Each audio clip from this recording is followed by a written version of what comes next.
Saudara-saudari, Injil kita pada hari ini diambil dari Injil Yohanes bab 6 ayat 44 sampai 51.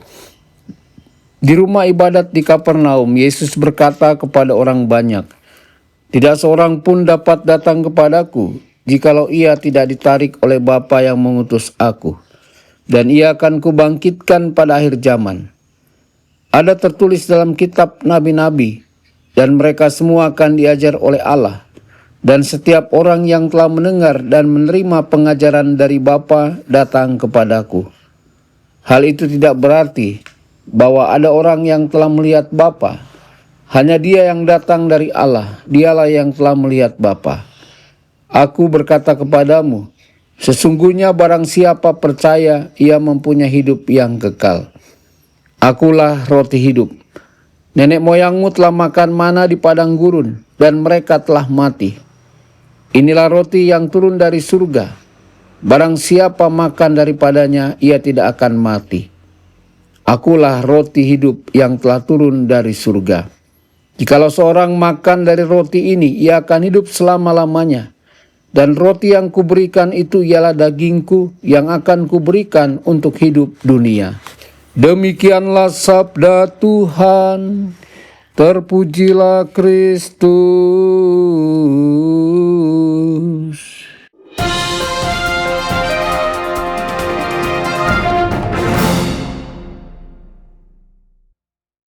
Dalam nama Bapa dan Putra dan Roh Kudus. Amin. Saudara dan saudari terkasih dimanapun Anda berada, jumpa lagi dengan saya Romo Tedens dalam saluran Warta Kabar Sukacita. Semoga Anda semua dimanapun berada senantiasa dalam keadaan sehat dan bahagia. Saudara-saudari, iman kepada Tuhan seringkali kita anggap sebagai hasil usaha kita sendiri. Kita merasa bahwa kita percaya karena kita rajin berdoa, rajin ke gereja, atau rajin membaca kitab suci.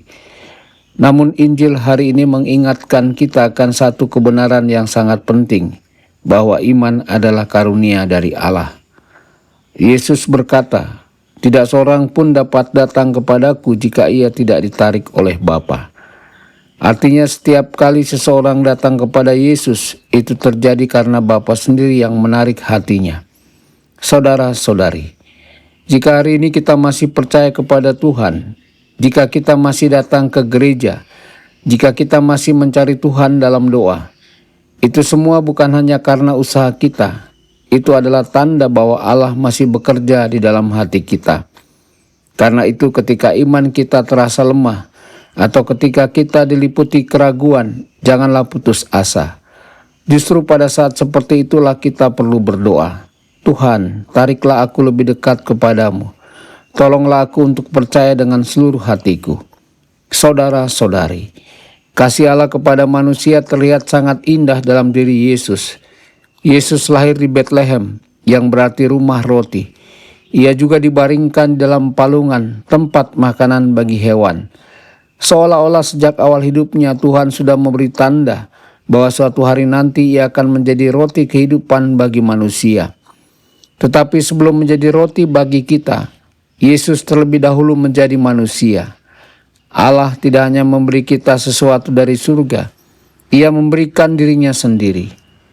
Begitulah cara Allah mengasihi. Ia tidak memberi setengah-setengah, Ia memberi dirinya sepenuhnya. Saudara-saudari, dalam Injil kita juga melihat bahwa Yesus menggandakan roti karena Ia tergerak oleh belas kasih kepada orang banyak. Ia tidak tega melihat mereka pulang dalam keadaan lapar. Belas kasih yang sama masih terus bekerja sampai hari ini. Karena itulah Yesus memberikan dirinya dalam Ekaristi. Ia tahu bahwa manusia bukan hanya membutuhkan makanan jasmani, tetapi juga makanan rohani. Tanpa makanan rohani, jiwa manusia bisa menjadi lemah, kosong, bahkan kehilangan arah. Karena itu Yesus berkata, "Akulah roti kehidupan." Saudara-saudari, perhatikanlah betapa besar kerendahan hati Tuhan. Ia merendahkan diri dengan menjadi manusia, namun Ia merendahkan diri lebih jauh lagi dengan menjadi makanan bagi kita. Tuhan yang Maha Kuasa rela menjadi begitu dekat dengan kita. Semua ini menunjukkan satu hal yang sangat sederhana tetapi sangat mendalam. Tuhan sungguh mengasihi kita. Karena itu setiap kali kita datang ke Ekaristi, kita sebenarnya sedang datang kepada Tuhan yang berkata kepada kita, "Aku tidak ingin engkau lapar. Aku tidak ingin engkau berjalan sendirian. Aku ingin memberi engkau hidup."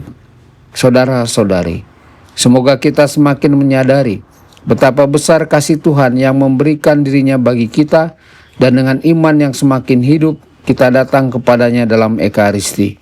Tuhan Yesus memberkati dan menyertai Anda semua. Sabda Allah adalah kebenaran. Sabda Allah adalah kehidupan.